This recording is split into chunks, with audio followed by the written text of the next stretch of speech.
Hello বন্ধুরা, কেমন আছে সবাই? আশা করি ভালো আছো। দেখো, আজকে আমি রান্না করছি মাশরুম।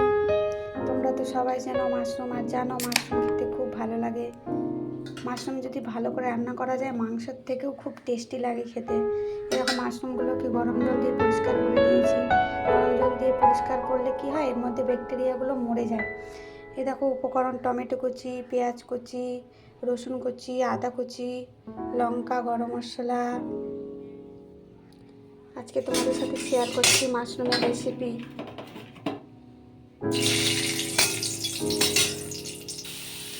পেঁয়াজগুলোকে লাল লাল করে ভেজে নেব। রসুন আদাগুলোকে ভালো করে ভেজে নিচ্ছি যেন কোনো গন্ধ না থাকে। পেঁয়াজ ভাজা হয়ে গেছে, এর মধ্যে টমেটো দিয়ে দিয়েছি। টমেটোটাকে ভালো করে কষিয়ে নিচ্ছি। একটু জিরে বাটা, পরিমাণ মতো হলুদ, লবণ কষিয়ে নিলাম।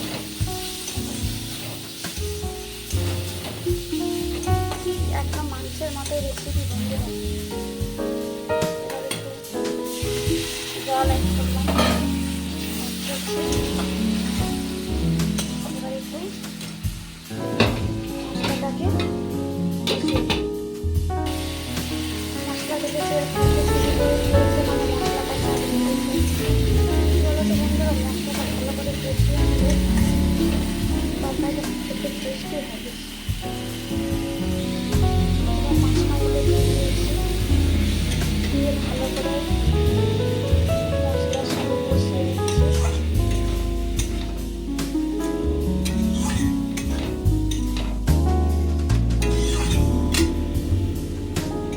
ভালো করে কষিয়ে নিচ্ছি।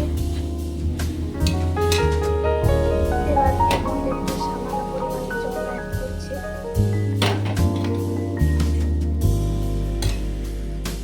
দেখো বন্ধুরা, হয়ে এসছে। ভাতের সঙ্গে খাবো, তাই একটু হালকা ঝোল ঝোল রেখেছি। রুটির সঙ্গে খেলে একটু ঝোলটাকে শুকিয়ে নিলে ভালো হয়। নামানোর আগে একটু গরম মশলার গুঁড়ো অ্যাড করছি।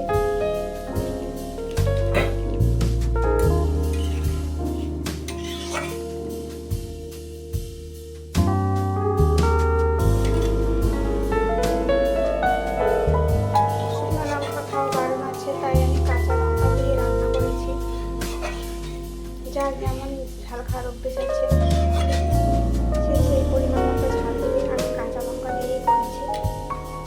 আমার জানো তো বন্ধুরা, এই মাশরুমের মধ্যে প্রচুর পরিমাণে পুষ্টি আছে।